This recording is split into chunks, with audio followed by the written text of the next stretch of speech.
labels we give can become limits. Is our first core theme. I've got about 7 of these themes I'll break out. The first one, in her words, the labels create limits. And they're the labels: anxious, I'm bad at this. Or, I actually think cancer itself, as a label, and a lot of the words, dementia. Someone can have a label like dementia or whatever.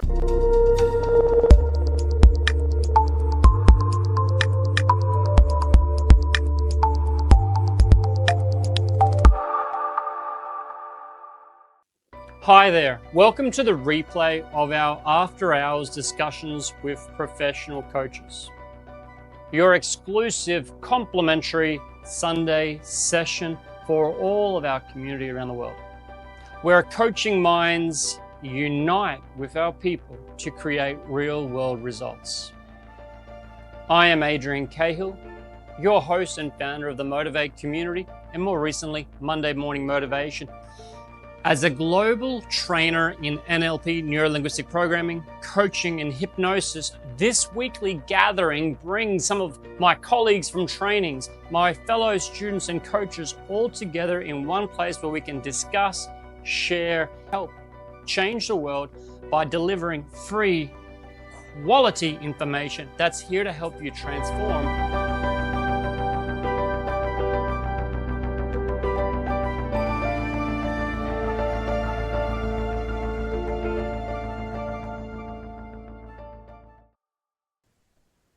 So, Jay, just so we missed before, this Ellen Langer, she's a bit of a real guru. She is a professor, a neuroscientist. She's, the Harvard kind of type, but they called her the mother of mindfulness back in 1977.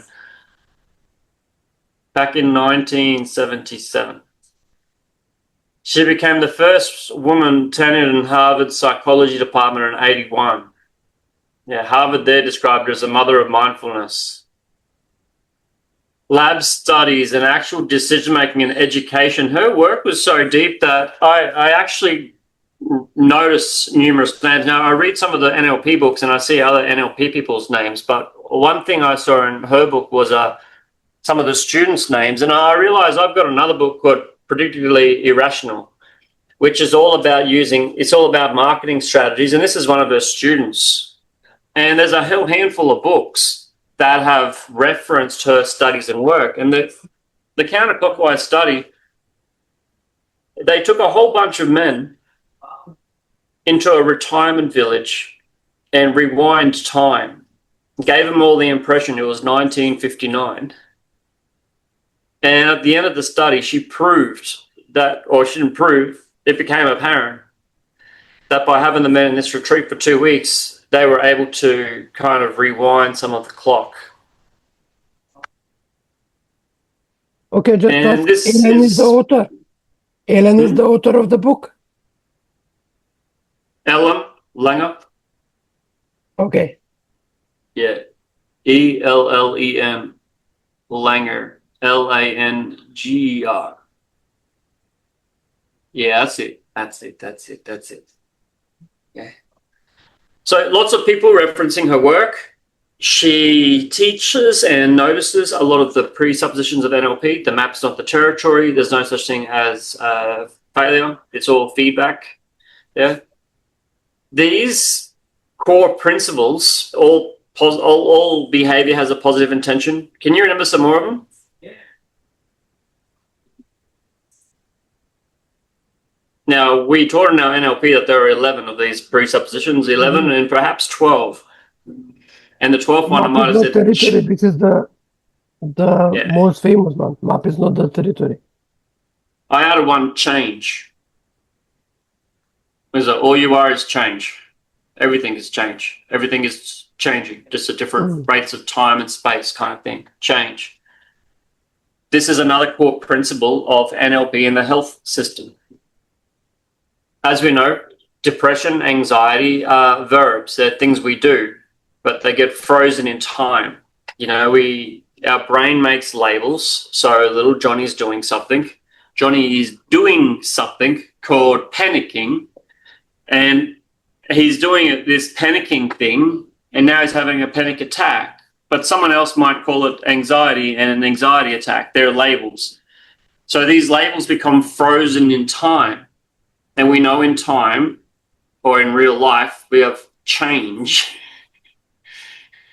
So nothing can truly be written down or represented because of change. You know, it's all relative.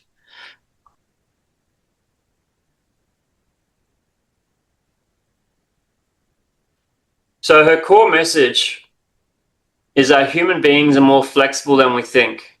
Our health, behavior, aging, memory, confidence, performance, all of this are influenced not only by our biology or circumstance, but by context, attention, language, expectations, identity.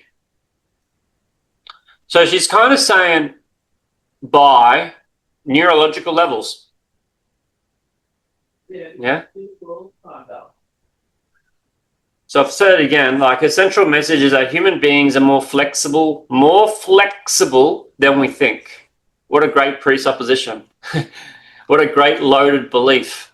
All humans are more flexible than we think. Our health, behavior, aging, memory, confidence, the way we age, all of this is influenced. Yes, it's influenced by our biology. Yes, it's influenced by our circumstances. But our attention, language, expectation, and our neurological levels. Meaning this whole neurological levels, values, beliefs, ours are a primary factor. She doesn't quite say primary factor. This stresses the value of our work for all loaded up in neuroscience and in the health industry. Now, cool. You guys like to do a little adventure? Can you remember 1999? Everyone comfortable? 31st of December 1999. Think about where you were. Take a few breaths. 1999. Yep. I know it Where well. were you? What were you doing in the afternoon? Were you getting beers ready? Or were you with your mates? What was happening in 1999? We were getting ready for the Sydney Olympics, weren't we? In Australia, we got the Sydney Olympics coming along. Wasn't that when we were all worried about the Y2K bug? Darko? Johnny Ray's I remember it was a big bug into the systems because there was the count of the systems of the Windows was up to Windows, yep. Computers weren't supposed to last this long. The world's going to end. Windows operating system, and they would say it was how to say main up to 1099, and after that we don't know what will happen, and as you say, it is the end of the world. Johnny Ray, I'd like you to take a couple of breaths and consider that. Oh, he was consider that, Johnny Ray. This is 1999. Photos are taken of maybe cameras, little digital cameras, perhaps. You know, or we didn't have digital cameras. That's right. It's 3.5-inch film. Film canisters. Remember the sounds of connecting up to the internet? Oh, yes, it was having to wait for the connection, the little sounds through the phone line. Yes. If we were using the phone, there was not internet connection. It was everything different. Those smartphones. I remember it was very expensive. For my place, I was paying in current. It was 100 euros per month for internet. Thinking about all this, remember VHS cassettes, cassette tapes? Maybe doing something. Going through the channel, channels on the TV.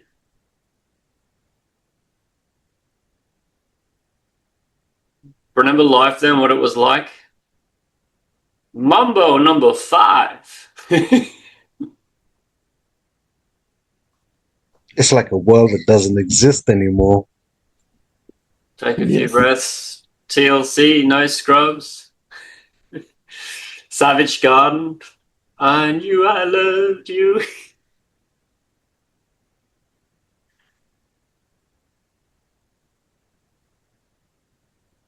Thinking about 1999. What were you doing prior to that? What were you doing right on New Year's Eve?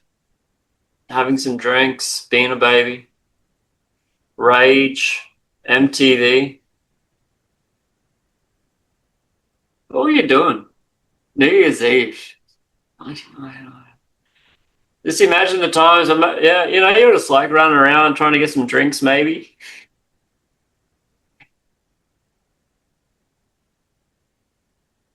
I want you to say your age. How old are you?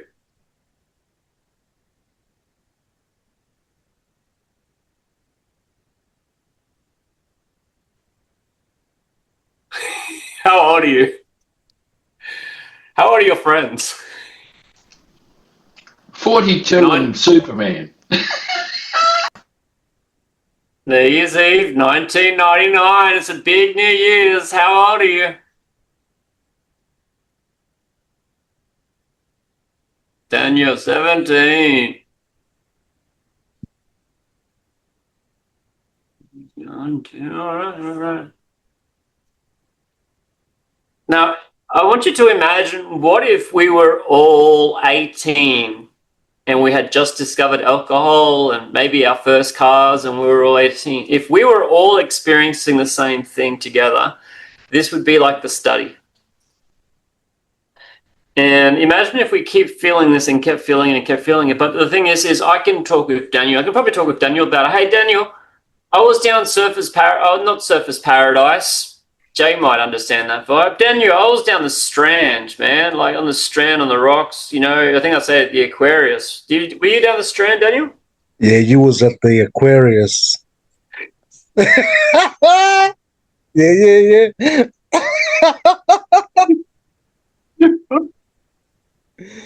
Probably had some beer, probably had some weed, probably had some girls or something. It was a crazy night, that one. I was waiting for the world to end.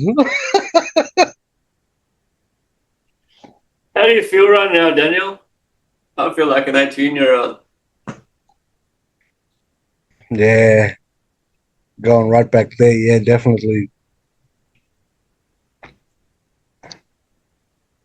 I reckon I could throw a football now.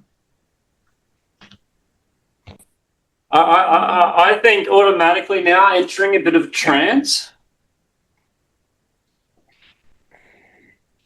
Could throw a football, man. My shoulders must have been further back then. Can you feel it in your body, Daniel? What it be? Can you feel the 18-year-old you? Oh, yeah, definitely. How fast can you punch? Yeah, not that fast anymore. Hey, what happened just there? What happened just there? Someone catch that? Okay, I'm going to act, okay, guys? I'm now acting as if. Jay, Darko, if you want to ask a couple of questions, please feel free. Sorry, I feel like a high drunk teenager. And my shoulders started to come back. And I'm drinking water. Well, I did have one beer this afternoon and I live on the Strand. So That's guys, the way. how do you guys feel? Did any of you able to trance back into the 42-year-old version, to the 2-year-old version, to the age of you? Are you able to trance back into it? Yeah, you were there, Jay? Did you feel it? Yes. How about you, Darko? Did you feel it? Did you feel 1999? Yeah, I want to know. Yes. Let me guys know who really felt 1999. Yeah, I felt that. I felt that. Yeah, I felt a little surge of energy in my body. Yeah. We are really aging. Now, Daniel, the last thing Daniel said was something that I mentioned to Daniel about how fast he can punch. And what I was kind of expecting to hear back from Daniel may have been, I can punch fast. But instead of Daniel saying, I can punch fast, he said, I can't punch as fast now, or something to that effect. Do you remember what you said, Daniel? Yeah, I can't punch as fast as fast now. I can't pass as fast now, which is kind of referencing the fact that it's 2026 kind of thing. Whereas my mind, I'm a presenter, I'm allowed to, right? I don't know your background, but I'm allowed to. I slid into a deep kind of trance, and I was kind of in. So I was acting as if before I even said it, I was already doing a deep act as if, and Daniel went into an act as if as well. I think we all act as if a little bit then, and we can go into deeper trances deliberately if we want to. And I like to suggest to you guys that maybe you try that. Try more trance work, or imagining yourself as. That'd be cool. I wasn't planning to feel that good. And now, when Ellen, I'm so used to turning on a screen and feeling like I'm hiding behind a screen. I thought it might be useful to have a bit of an experience like that, rather than just talking about the study. Okay, so Ellen Langer, being the head of the mindfulness, came up with this study for taking a bunch of gentlemen and studying some of the effects of the linguistics and the presuppositions and the conditions. And she kind of believed that she could change the conditions and make it better for them. So you need to have a control group and an experimental group. Well, there were two groups of men. One were deep acting as if, and another group was acting as if. So, okay, so one was kind of, we're kind of half there, and the second group was deeper there. They changed more of the linguistics to be there. They were only allowed, although they were only allowed, they were cued and they were told, we're going to talk as if it's 1959. You are 28 years old. This is the situation. This is the background. Imagine setting up a center where they have posters on the wall. So I'll actually share a bit. Wrong one. So the retreat was redesigned to recreate the world of 1959. Surrounded by the cues, Life magazine, the Sunday Evening Post, the relevant stories, relevant news, black and white television, vintage radio, music, films, conversations all around that time. The TV's kind of loaded with stuff ready to go. Discussions around the last, discussions of the 50s, sports, culture, knowing who's on top of the ladder, really putting them there. They talk about Castro in Havana, the first US satellites going up. Yeah. The films that were being there, and you would talk as if like we were just watching it yesterday. The difference between a deep acting as if and a gentle as if, it was huge.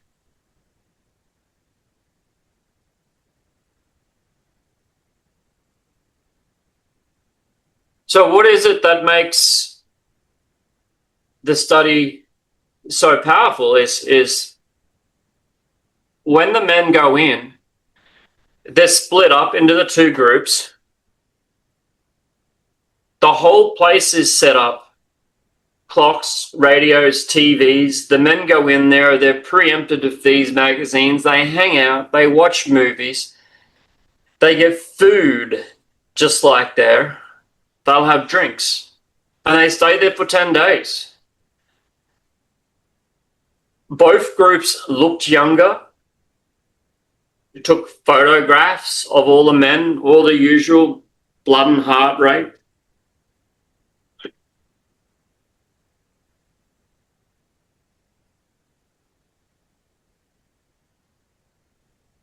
Okay. So the labels we give can become limits. Is our first core theme. I've got about 7 of these themes I'll break out. The first one, in her words, the labels create limits. And they're the labels: anxious, I'm bad at this, or, you know, I actually think cancer itself as a label, and a lot of the words, dementia.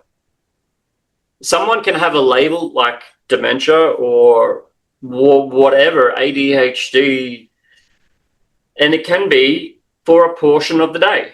It might not necessarily be a 24-hour thing, and it might often be in periods where it might start small and increase over large periods. So if we take on labels and the size is wrong, because once you get a label, how long does that label last? The whole medical system keeps freezing words and labels and keep them going. We know this from our NLP, but we got to question all the labels and question if those labels are actually useful. So if any of our health isn't serving us, for example, losing our eyesight, there's a label right there, losing an eyesight. Well, you don't lose your eyesight. Maybe it deteriorates. Maybe you don't need glasses 24/7, but how does it often start? You need it in one area when you're reading your book. Okay, well, maybe we should experiment with doing something there. Maybe we should try reading at a different time of day. Just making it up. I don't know. Or maybe we should try different lights or different books or different ways. Okay, and then if we are going to use glasses, okay, let's say we use glasses. What if we use it here and use it there? Or what if we use it all the time? Regardless, whatever approach we use, keep considering the labels and consider where we don't need them. Okay. Theme 2, the body responds to meaning.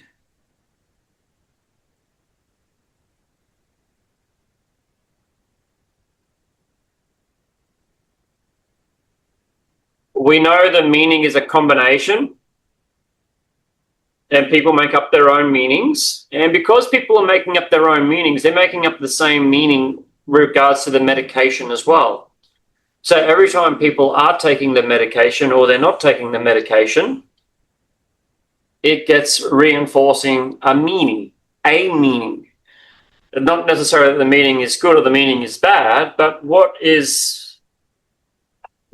about actually giving people pills, which are just sugar, but you've blessed them with the holy church water? Or you've taken them on a journey to a Dalai, and then you bring them back, or you actually put them under good light or a good oil, or put your moon rocks out in the sun. You can actually put rocks out in the sun and charge them up. And one thing she's saying, that if you read or hear something like this, it might be crazy and it might not work, but it's not being proven that it doesn't. You can't prove things are impossible. Make sense? You can't prove things that are you can't prove things that are impossible. So this can be a get out of clause free card. You can use this in so many ways with so many experts, so many people in their writings and stuff. They say about things being impossible. So you could pinpoint those and go, boom, boom. Anyway, a core in there is lucidity, being lucid, being more mindful. Okay.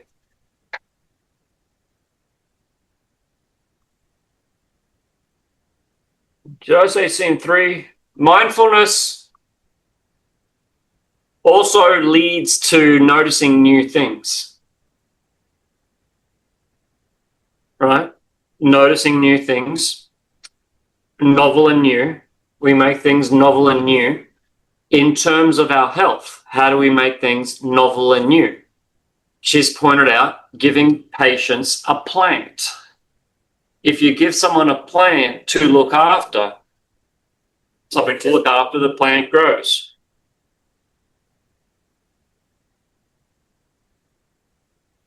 She pointed out that typically what's happening at the elderly homes is the doors are open.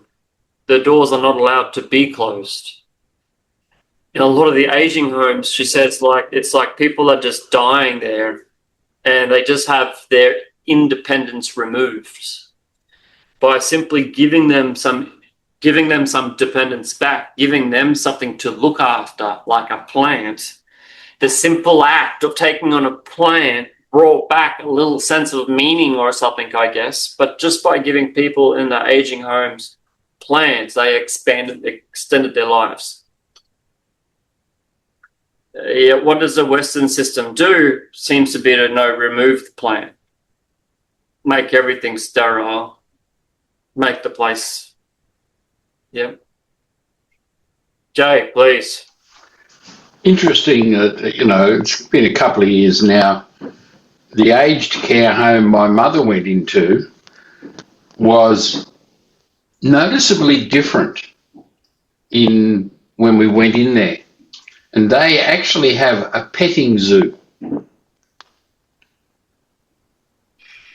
So the effect of that was so noticeable that they could go out, feed chickens, do all those things, go outside, sit in the sun, and a donkey, I think it was, would come up and like to be patted by all the people.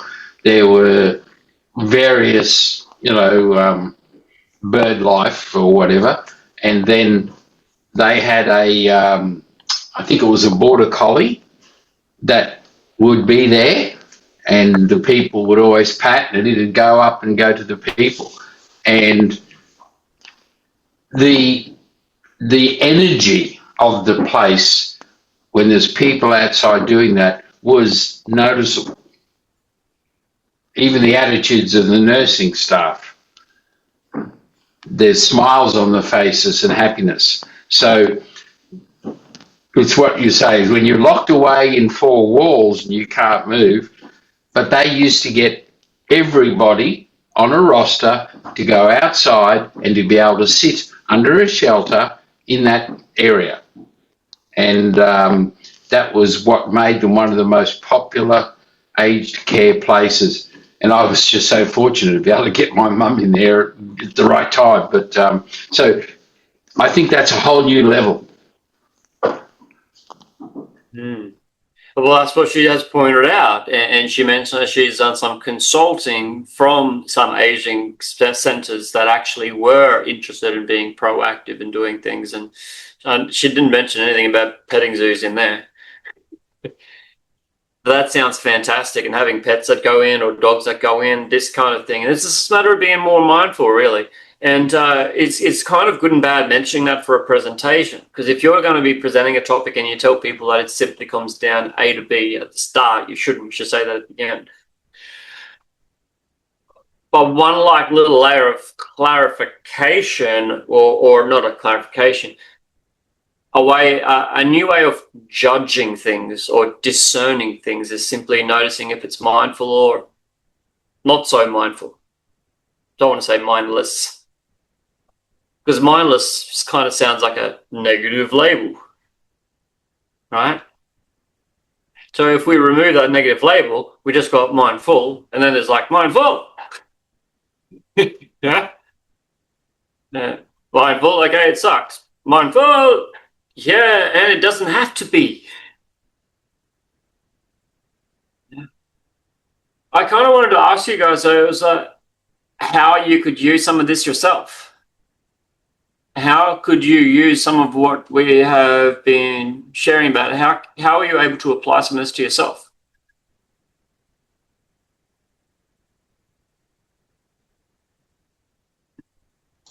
Might I answer that? Yeah, love to hear a few answers. It changes for me my belief system.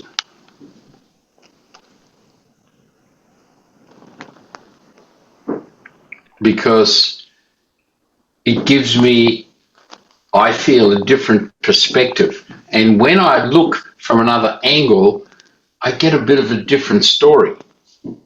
And it's interesting to me that what we're doing tonight, I've got two clients, one of whom's diagnosed as a schizophrenic, definitely has issues, and the other guy keeps telling me that he has depression. And I keep asking him, how does he know? And he goes, oh, well, I've spent years, the doctors. And I said, so you believe what someone tells you who doesn't even know what's happening in your body and mind?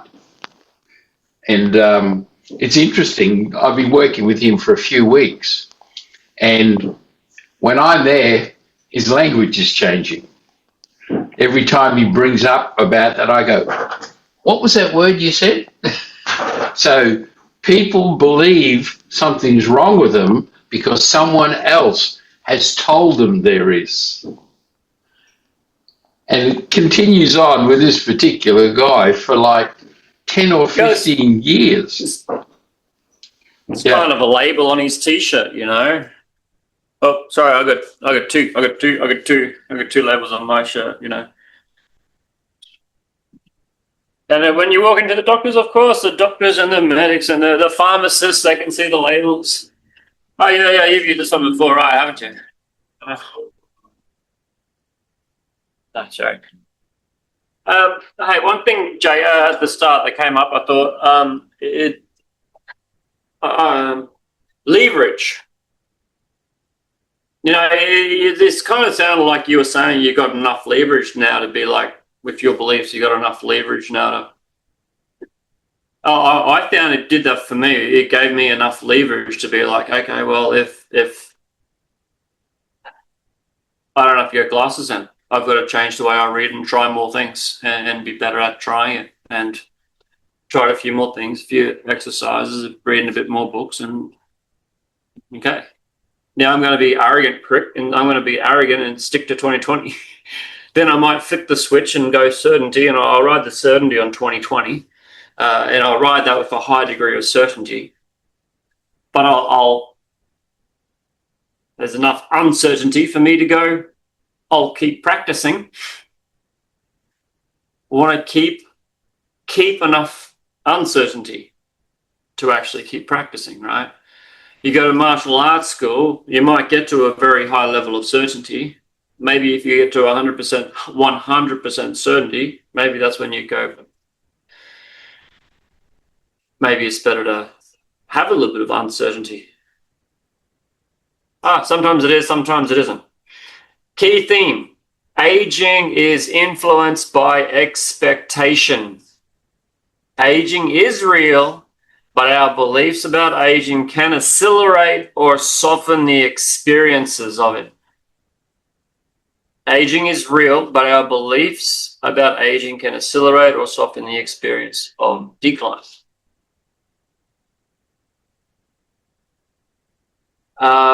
A friend of mine that just came past tonight is on their way to Nepal for some of this stuff. I have seen, not in depth, not from Alan Langer, but some other mindfulness studies recently that they were looking at the very end of life, where people were regular meditators and they were hitting their death. And they were going out meditating and stopped eating, drinking, perhaps classified as dead, and 8 days later still sitting there. 9 days later still sitting there. Day 10, boom, body falls over. Day 11, it's cold and smells. Yeah. But it's like the body stayed upright, different, temperature and all these signs. The signs slowly went, over like 10 days. I think the longest they said was one person was lasted 20 days. That was their end of life. It doesn't have to be the closing their, expectation. So aging is real, but the way we live, and particularly end our life. Imagine ending your life with this. Ending your life with a smile. Wouldn't that be the best? And how would it be approaching the end or the later years with that sense of happiness, riding it the whole way out? Actually, remember learning from a Japanese samurai. The Japanese samurai pointed out it wasn't dying happy. But what if you actually died tomorrow? You wouldn't want to hold all that stuff. You wouldn't want to, if you had an argument with your wife and you died the next day, you wouldn't want to die and that would be your last day. Go to sleep with a clean slate. So Japanese samurai also adopt some of the same philosophy on the power of your expectation with your actual body and what's the science word for it? Non-voluntary systems. Our non-voluntary, the systems we cannot control are actually,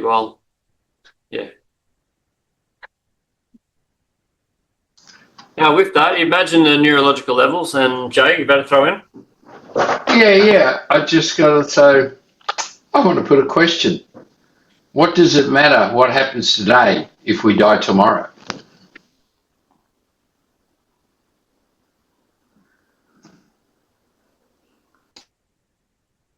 Well, today isn't frozen in time.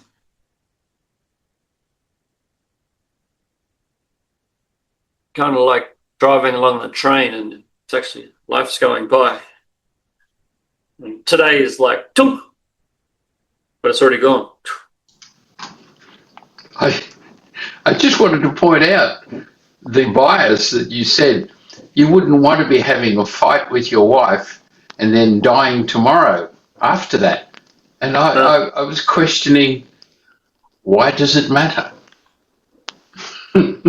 If you're dying, the body's no longer functional. I believe our essence, our soul, is moving on. And I've read enough a little bit recently in alternative missing pages of chapters of the Bible, which have decided not to be included, that actually cover that subject. But we're not privy to have it by somebody's decision in around things. And the same thing is like, if we die tomorrow, why does it matter what we've done? It only matters to the people still alive. That's my opinion. So I just wanted to throw that little bit into the works. Yeah, one thing you mentioned there, Daniel, at the start too. Thank you so much for sharing. Respect. Fractals. Yeah, fractals is a word that is relevant as well. Fractals, like the reflections from the past, thoughts from ancestors, thoughts from others. It can be like fractals. There's a movie Frozen, the Disney Frozen. Every snowflake is a fractal. Yes. And Ben's work is this is like a fractals in here. Yep. Yeah. So you'll see some of the patterns, perhaps like the warrior, king, lover, magician. Some of these patterns is an example of fractal. Yeah. I'm sure you will see some, but I hope you get more and more choices, more and more choices and options.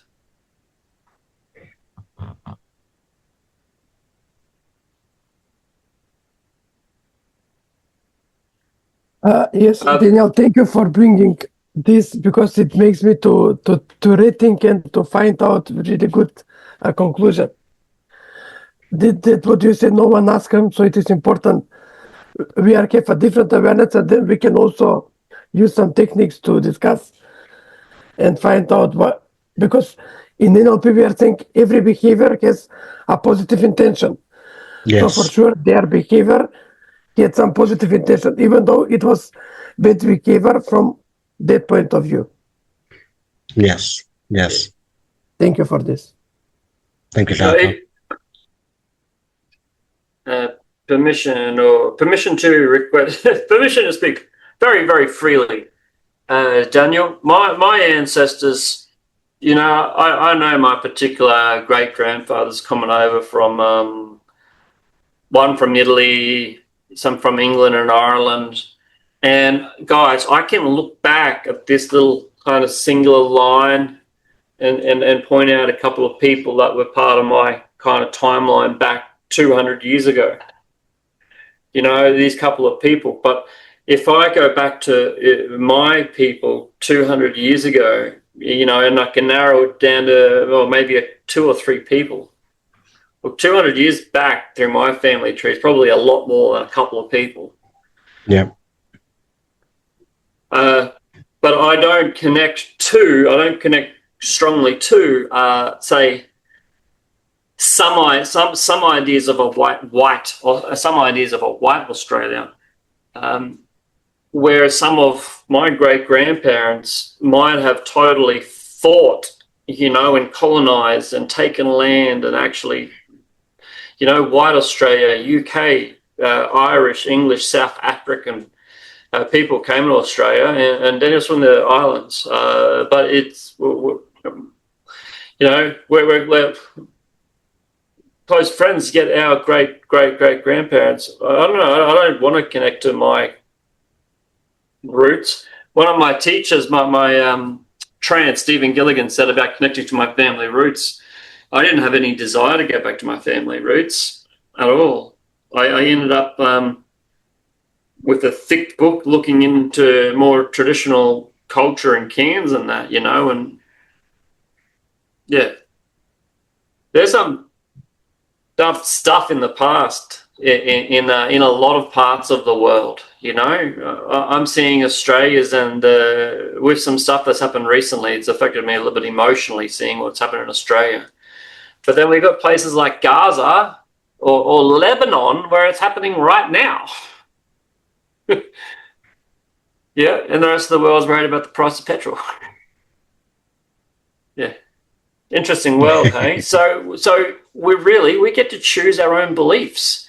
We can be activists if we really want to. I had thoughts about going to Palestine, like way back in the day. I'm like, oh, what if I went down? And while I was in Lebanon, I had a thought, what if I was a soldier here? While I was in Iran, I wish I knew about having so many brides. I might have gone further down the line. I might not have came back to Australia. But there's lots of different ways we can live our life. And if we go, you know, let's just say I went to Palestine as a soldier, you know, or went to one of those places because I believed in it and fought for the cause, you know. On a particular belief system, I could completely commit to that. I could be a soldier and help, because what's happening in the West Bank is fucked in Lebanon. And within a small amount of time, I would be in an environment of that. And if I'm on the boot, if my boots are on the ground, like when a soldier goes to Afghanistan, they're in fucking Afghanistan. That's where your feet are. Yeah. But also, if you want to look in the context of changing jobs, yeah, once you boot and you're actually, boom, on the ground, fully associated, you've got that environment around you. Things can change. And that environment, this pattern runs through hospitals as well. When we surround ourselves in that environment, it flows through the neurological levels. So next thing you know, we're behaving a certain way and our capabilities are narrowed and our thinking and our beliefs and values become more and more narrowed to someone else's purpose, conquering land or a conquering financial profits, whatever the kind of the peak is. But whenever we get to the peak of the pyramid, it's not really the peak of the pyramid. You can see it as inverting out. And the bigger picture, what's bigger than that? So what's bigger than that is that wars and horrors and traumas have been happening ever since they've been labelled. Maybe Adam and Eve ate the apple. And if it tasted good, taste good, that means something's got to taste bad, or something has to taste not good. So you can kind of ride these fractals, and if you practice a little hypnosis, I am not doing it now, Jen, so I'm not doing it now. But if you practice a bit of hypnosis, or even if as you enter different states, watching or listening to Milton Erickson, people drift in and out of trances, going up and down fractals. We really got to make sure that we get our history as clean as we can, and more importantly, we learn our NLP meta skills so that whenever we find dirt in someone else, we can ride that fractal as far as required till we see it in ourselves. Anything bad you can see anywhere else in the world presents an opportunity for you to into that fractal to the big picture of the middle and bounce back out. I understand. Release.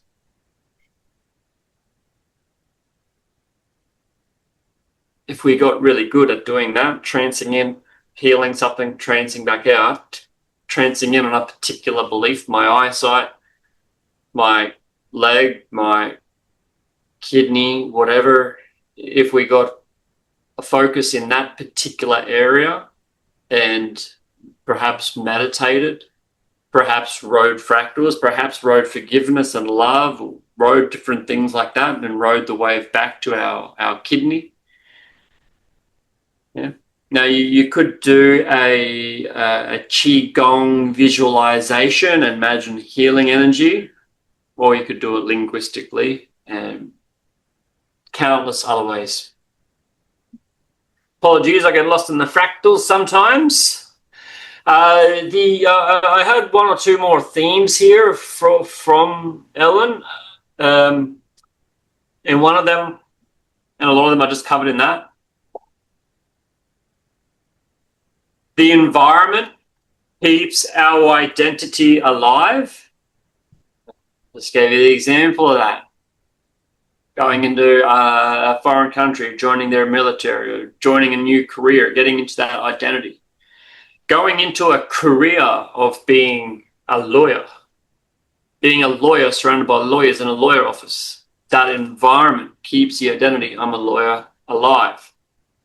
So when people go to the hospital, that environment keeps the virus alive.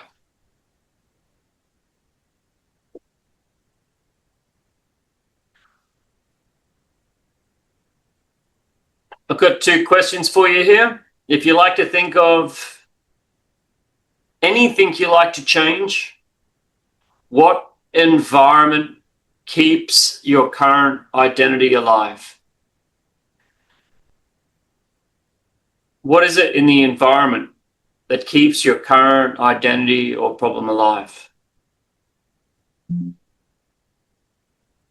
Second question, what environment would support the next version of you?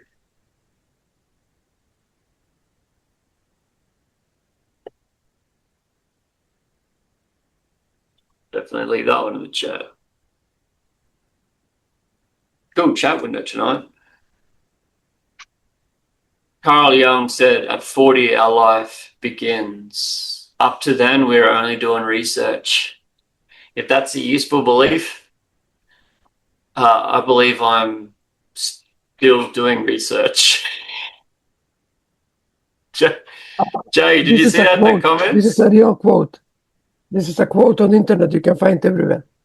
Carl Jung said, at 40, our life begins. Up to then, we are doing only research. Well, I'm still doing research. Yes.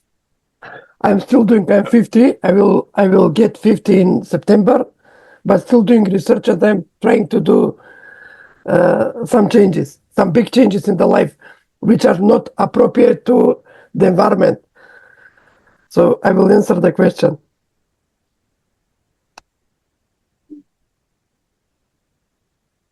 What environment would support the next version of you?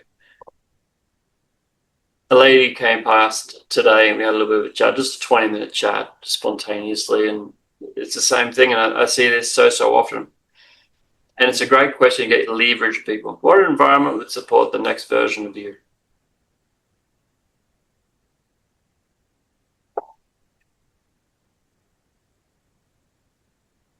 if there's resistance, of course, what environment would support this or the best version of you now, the way things are?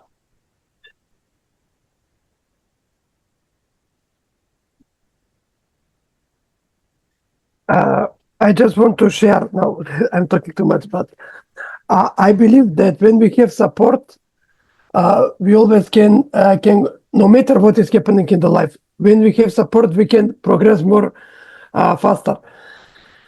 But for it's a pity how to say we are living in some box. So we believe that this is the age for that, this is the age for that, this is the age for that. So we are limiting ourselves at some point. We are limiting ourselves. We are limiting ourselves and our environment limiting ourselves. And if we want to make something to be more concrete, what is my idea now? My idea is to start university, my second university next month when it will come. So I'm old, and there is limiting belief from the environment, which is limiting me. But if we see the facts, there is no other beliefs than thought process. Yeah, So this is something which is limiting me.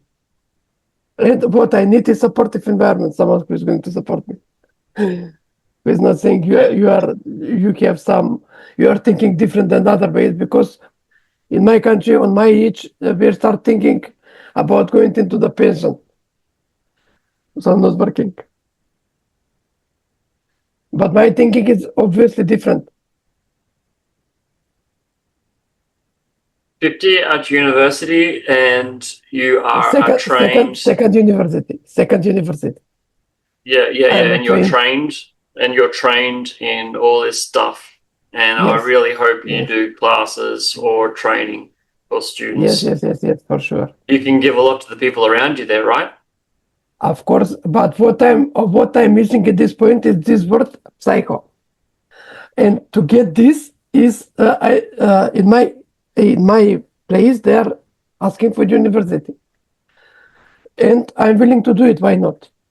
It will take 4 or 5 years, but it is okay if I live up to 75. Let's say I have 25 more years. Okay, so sorry, say it again. You go in and you'll be doing it for many years, 5 years? It will take me to complete, let's say, 5 years to complete the whole university. Yes. But if I live to 75, because we don't know, I have 25 more years to live. So if I do the thing which I want, I will be more satisfied other than not do it. Mm-hmm. So it is in the thinking process about, this is what I'm talking about, supportive environment, about social stigma. And your workshop last week was on accountability. Right?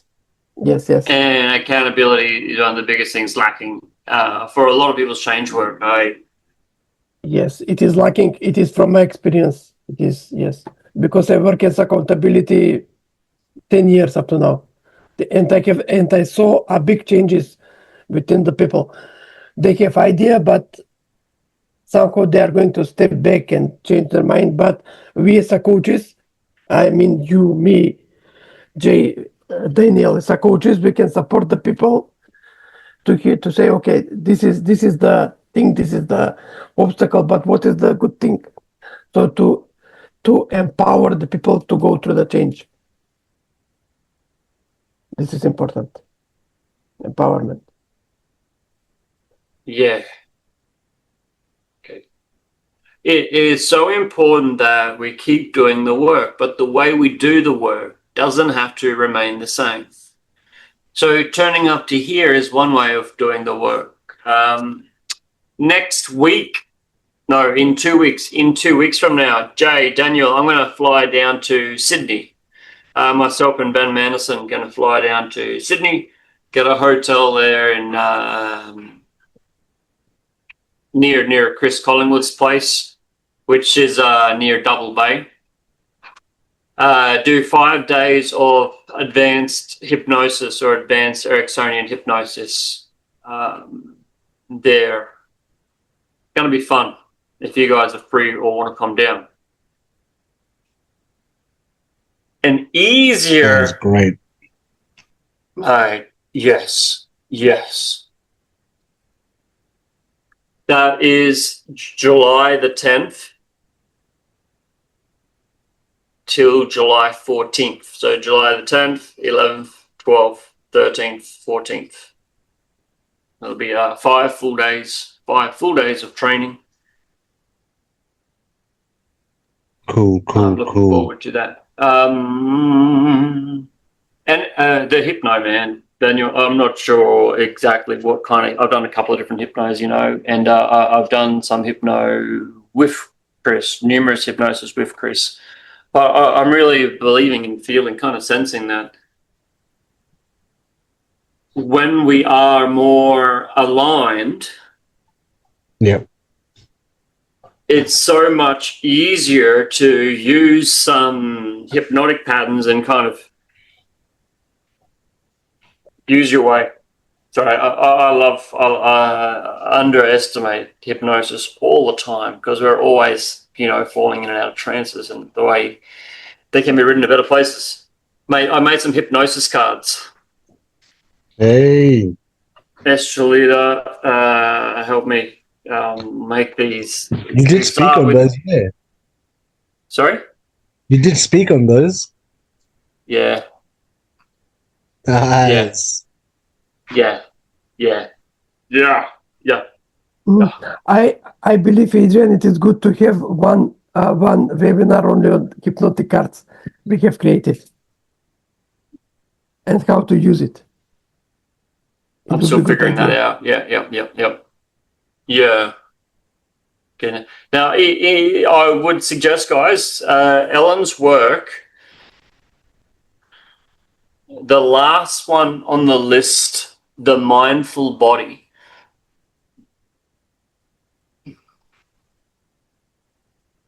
The mindful body, I think, may be the biggest and best audible read. So if you do the audible thing, if you haven't, get yourself a $6 or $7 Amazon Audible subscription. They normally give it to you for free for the first month. If you do buy it for a month after that and go to cancel, when you cancel it, they'll probably offer you the same thing for half the price. They do that. I would grab a hands of an Ellen book, or depending on how much you're reading. If you do want to read her books are there. Now, next week, Jenny's going to come on here. And Darko, you're away next week, right? So the slides in there. Jenny's talking about the order of chaos, discovering purpose, power, and possibilities in life's unpredictable moments. Jennifer is coaching, working, living over in Beijing, and suddenly got deported or the work cancelled and had to jump on a plane and like fly back to I think it's Jamaica, with a boy on the dime. Like, she went through that, but still pulled through. So she has authority to speak on that. Anything else? A final note from Ella. Possibility. Living in a world of possibility. There's always more possible. There's always more possible for you. If we just keep thinking that there's always more possible, there is always more possible, right? Can't really disagree with it. And if anyone's down a bad river or talking to you about something, try that line. There's always more possible. There's always more possible.